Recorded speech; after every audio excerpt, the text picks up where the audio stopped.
It's 2004. I'm on my way to a round of golf when someone tried to kill me. And the wildest part, that wasn't even the hardest thing that I went through. It was 5:40 in the morning, still dark outside. I was driving to meet my future boss for a round of golf before starting my new job the following week.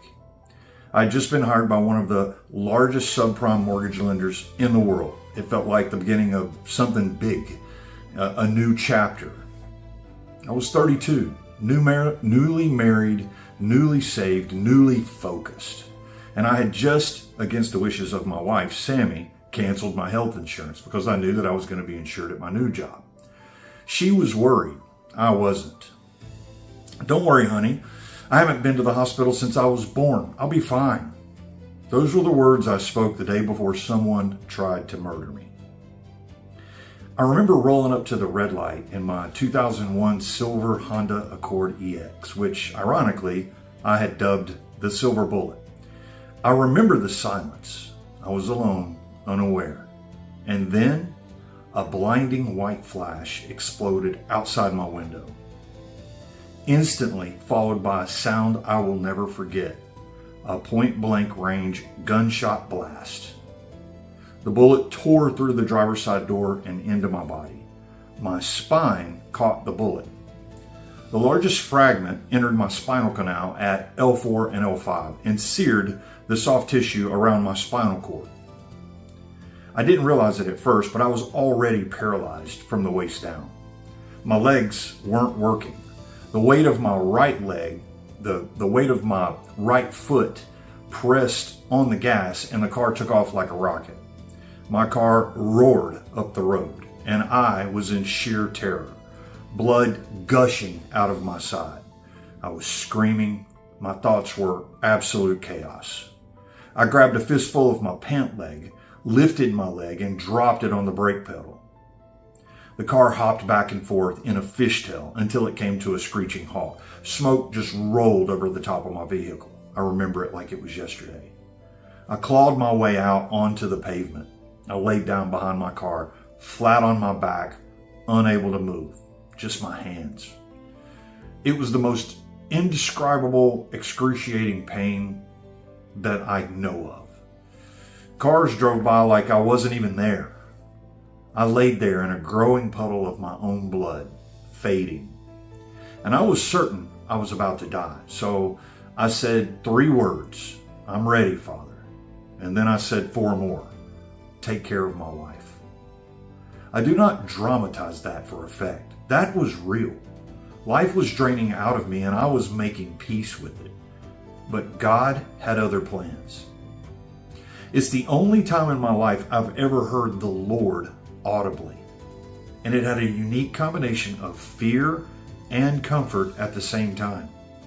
He said very clearly, "Not yet, son." I remember I snapped my head around to see who had spoken, because whoever it was very close to me, but no one was there. It gave me peace that I still can't fully explain. I knew from that moment on, though, I wasn't going to die. It was the local Grapevine Girls High School golf team that stopped. Their bus pulled over in front of my car. Their coach stepped off the bus, crept along the side of my car, and said, "Hey man, do you need help?" Yes, I needed help. An ambulance arrived, then a helicopter. Chaos, unimaginable pain.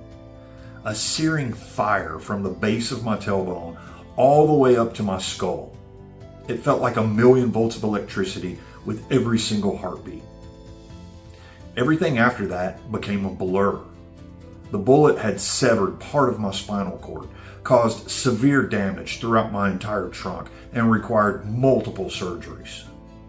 I had tubes coming out of my neck, my arms, my abdomen, my back. It was horrific. A couple days before my second surgery, the neurosurgeon walked into my room. And after just a couple of shallow sentences, she looked at me and said, "You may never walk again. And if you do, it'll be with assistance, like with a cane or a walker at best."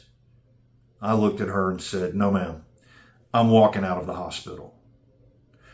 She probably thought I was delusional. She smiled, one of those soft, pitying smiles that doctors give when they don't want to crush what little hope you have left. But I meant it. I wasn't quoting scripture. I wasn't repeating somebody else's faith. I was speaking from the deepest place inside of me. I will not die like this. I will not live like this. I will walk again. 10 days later, I walked out of that hospital with a walker, but I was walking. A year later, I was walking normally again. Now, here's where most people think the story ends. It doesn't, not even close. What followed was a painful, terrifying journey of recovery, physically, emotionally, and spiritually. The bullet had caused lasting damage. I couldn't urinate without a catheter for more than a year. I had incredible nerve pain that took almost a decade for me to just get used to. I spiraled into depression.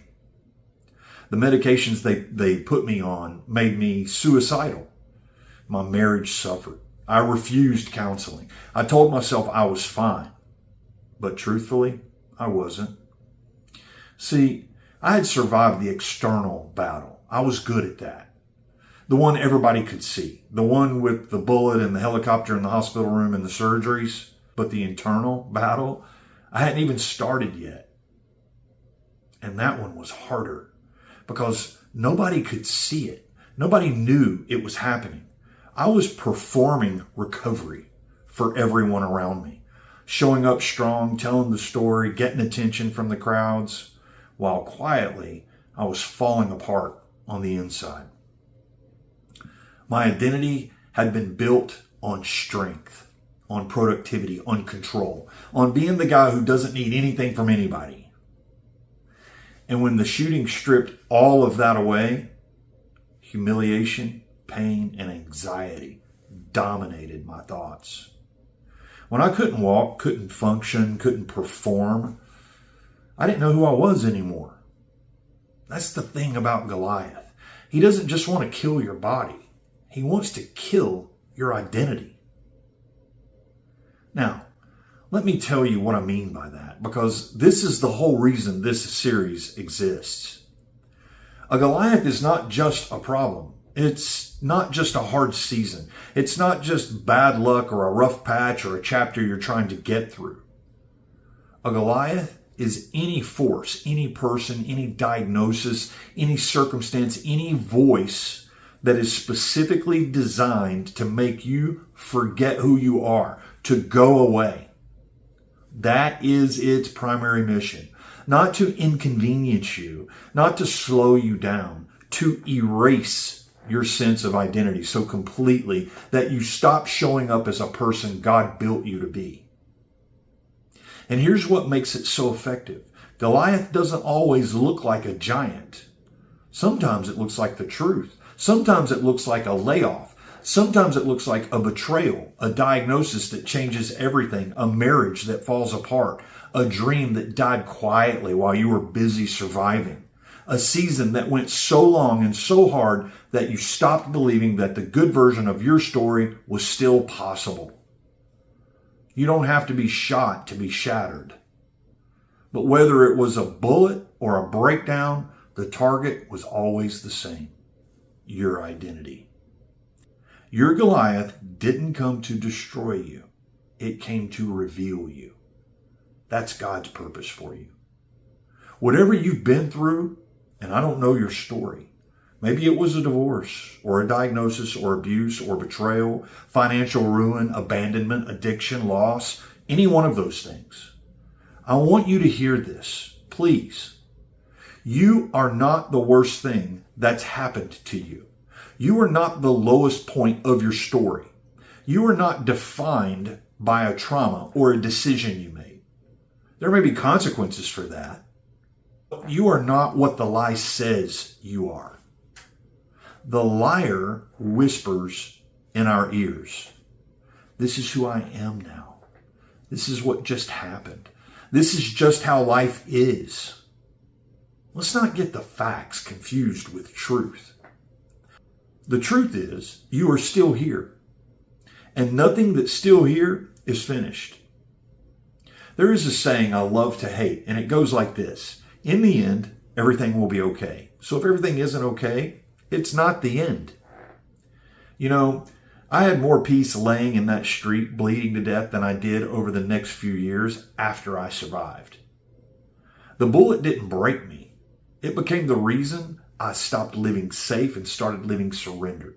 Not immediately, but eventually. It taught me that I don't need to fear pain, because pain in the hands of God becomes fuel. Now, I want to speak directly to who I believe is watching this video. You are probably somewhere between 40 and 60 years old. You've worked hard your entire life. You've built something, a career, a reputation, a network, a set of skills, and relationships that took decades for you to build. You've survived recessions, restructurings, and reinventions that would have stopped a lesser generation cold. You watched the internet change everything once. You adapted. You watched mobile change everything again. You adapted. And now AI shows up, and the loudest voices in the room are telling you that this time you're too late, too old, too set in your ways. That this moment was built for someone younger, someone more technical, someone who didn't grow up with a rotary phone. And somewhere in the back of your mind, maybe louder than you want to admit, there's a voice agreeing with them. That voice is your Goliath, and it's lying to you.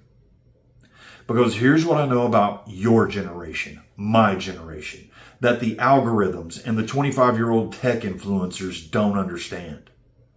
We've been shot at our entire careers, downsized, disrupted, outsourced, overlooked. The goalposts moved on us so many times we stopped counting. We were told to pay our dues, and then the rules changed. We were told to build loyalty, and then the company dissolved. We were told to climb the ladder, and then they took the ladder away. And yet, we're still here. That is not a small thing. That is the whole thing. Your generation, our generation, has survived more economic disruption, more technological upheaval, more professional reinvention than any generation in modern history. And you did it without a safety net, without a blueprint, and mostly without anyone cheering you on. That is not a weakness. That is the most battle-tested, relationship-rich, wisdom-loaded foundation you could possibly bring into the AI age. AI is not your Goliath. AI is a slingshot. The same identity that survived the bullet, the one that refused to lie down and die, the one that looked the doctor in the eye and said, "No, ma'am, I'm walking out of this hospital," that is the same identity that wins in this moment. You don't need to become someone different to thrive in the AI age. You need to remember who you already are. That is what this channel is about. That is what this series is about. The testimony isn't just my story. It's proof of concept for everything we're going to talk about. You were built for this moment, not despite everything you've been through, because of it. I wrote a book about everything I learned in that fire. It's called The Gift of Goliath. And this channel, this series, is the conversation that goes alongside it. Over the next 9 videos, we're going to talk about the operating system running under your life. The lies you've agreed with, the giant you've been avoiding, the identity you were actually built to live in, and the calling that your pain has been preparing you for. This is video 1 of 10. And before I go, I want to tell you about something I'm releasing alongside this series. It's called Thought Sword. 2 minutes every morning to put truth in your ears before the world gets to you. Here's why it matters. The world is loud. Social media is loud. The news is loud. And the voice inside your head, the one that's been agreeing with the lie for years, is the loudest of all. Faith comes by hearing. That is not a motivational quote. That's a biblical principle. Romans 10:17. Principles do not play favorites. They work for everyone who uses them. So let's use them. This means if you're not intentionally putting truth in your ears every single day, something false will fill that space. Guaranteed. There's a load of it out there. I have a brother who taught me a philosophy that has served me and will serve you too. Here it is. I stay ready so I don't have to get ready. Thought sword is how I stay ready. Short, daily, spoken declarations built around truth and identity, designed to arm you before the day starts, before the text, the inbox, the noise, before the voice in your head gets a running start on you. 2 minutes every morning, right here on this channel. Find them, subscribe, and turn on notifications so you don't miss a single one. If this hits you in any way, if any part of that story rang true for something you're walking through right now, please subscribe and share this with someone who might be going through something difficult. The enemy hates this content. I know he hates it because it's been amazingly difficult to make it. In the next video, we're going to talk about why smart, faithful, hardworking people stay stuck. And it's not what you think. I'll see you then.